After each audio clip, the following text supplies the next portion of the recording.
श्री स्वामी समर्थ। आज आपण बनवणार आहोत साबुदाण्याची खिचडी। तर त्याला आपण साबुदाण्याची खिचडी बनवायची तयारी करून घेऊया।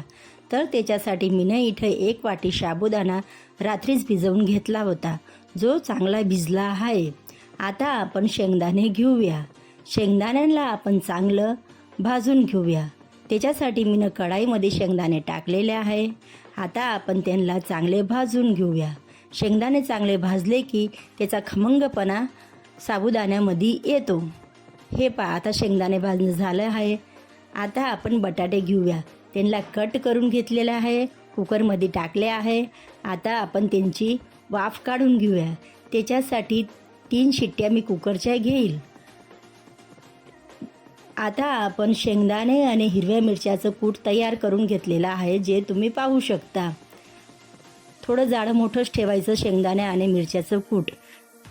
आता आपण बटाटे बॉईल करून घेतले होते, त्याची साल काढून घेतलेली आहे। आता त्यांना कट करून घेऊया।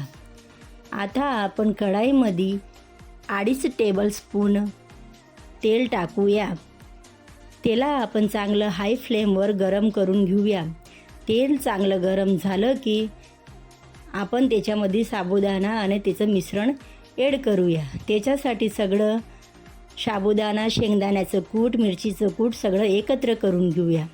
ते एकजीव झालं की त्याच्यामध्ये चांगला खमंगपणा येतो।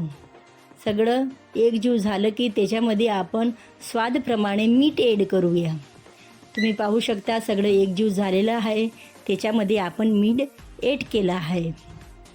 आता आपण सगळं मिश्रण कढाईमध्ये टाकूया आणि त्याला हाय फ्लेमवर चांगलं परतून घेऊया। साबुदाणा कच्चा राहिला की चांगला लागत नाही, त्याच्यासाठी आपण साबुदाणा कधी पण करताना त्याला हाय फ्लेमवर चांगला होऊ द्यायचा। आता त्याच्यामध्ये आपण बटाटे ॲड करूया। बटाटे शेवटी ॲड करायचे।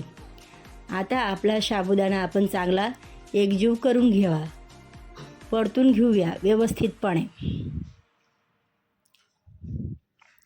आता आपला साबुदाणा तयार आहे, तुम्ही पाहू शकता।